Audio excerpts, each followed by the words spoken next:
Yo, what is going on, boys? Snipes here. We're back with another video. Today we've got a special one for you. We're going to be covering all of the news that we saw in the Diamond Dynasty MLB The Show 23 feature premiere. This, in my opinion, was a huge feature premiere. A lot of W's, maybe one L, and you guys might know what I'm talking about here. There's a lot of change coming to Diamond Dynasty. That is guaranteed. A lot of things are changing. I like that they're mixing things up. I am very skeptical about a lot of this. I still have a lot of questions, and I'm sure you guys do too. But I'm afraid we won't get those answers until we actually get our hands on the game. But as you can see here, the first thing that I want to talk about, Team Affinity is returning. Obviously, MLB The Show 22, we did not have that. It is coming back to 23. They revealed this at the very end of their stream. If you didn't see it, here it is. Team Affinity, it's coming back. Next thing I want to talk about is theme teams. Theme teams is going to be brought into MLB The Show 23 this year for the first time, so it could be very interesting. I'm excited about it. I'm going to be making a Guardians theme team. You guys know what it is. Basically, how it's going to work, you'll have a captain's card here. We've got Miggy Cabrera for the Detroit Tigers.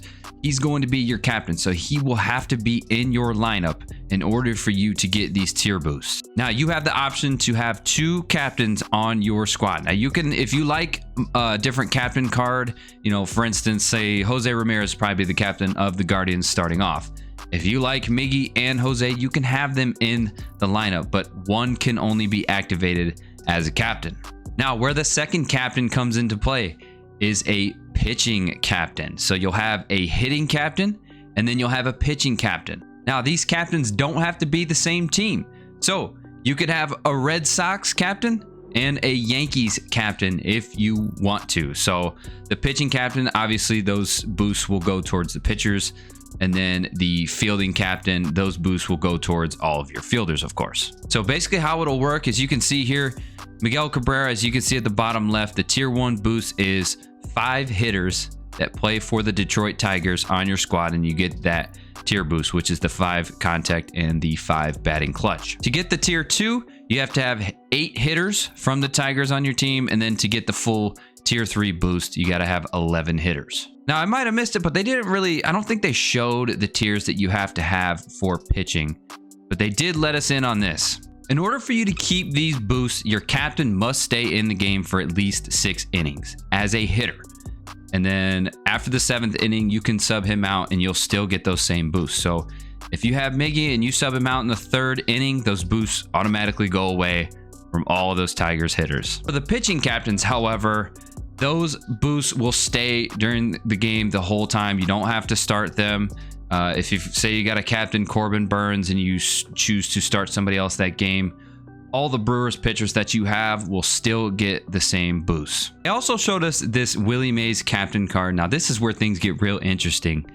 He is a captain. It doesn't say for the Giants, though. He is a captain for hitters from the 1950s to the 1960s. So you're not only just going to have strict theme teams for specific teams, you're going to have theme teams for specific eras, which in my opinion, I feel like is a huge W.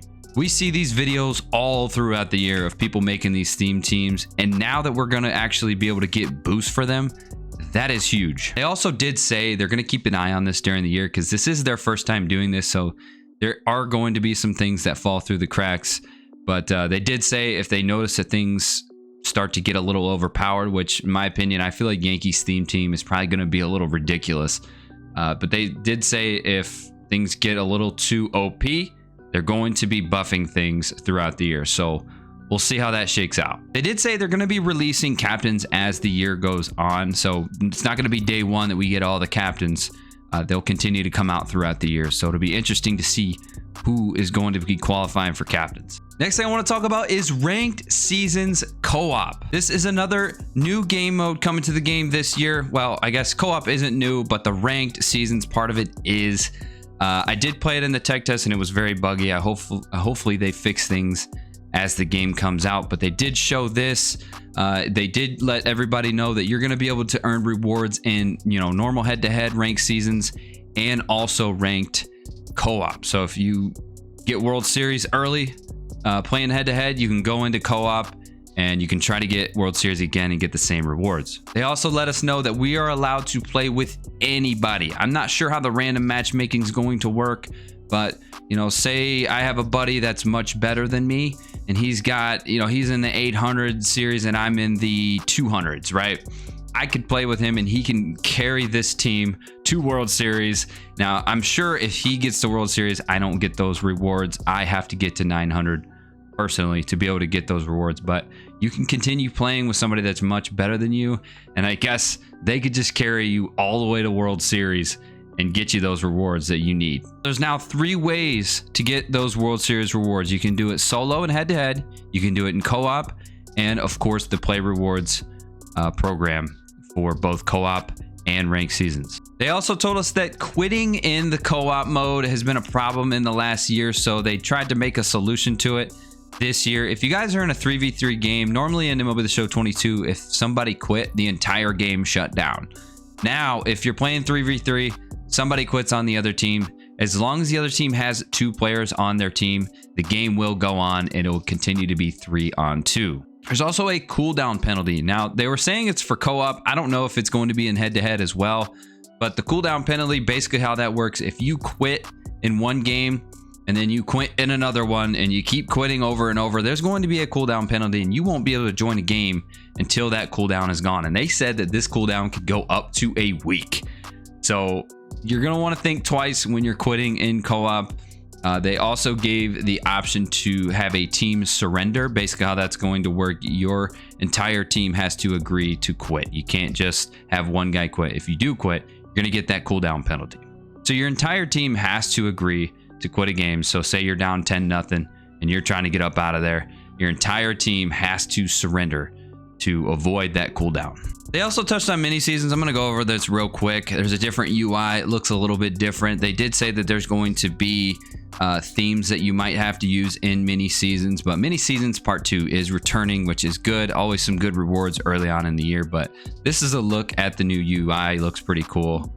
Mini seasons. Next is the new infinite program path. This is a huge W in my opinion. Basically how it's going to work, as you can see here, this is a look at the program. This is, I don't know if this is going to be the actual first program or not, but this is for those people that finish programs early. Once you are finished with the program, now you have unlocked this little loop that you see on the right hand side. The reason why it's a loop is because it is repeatable.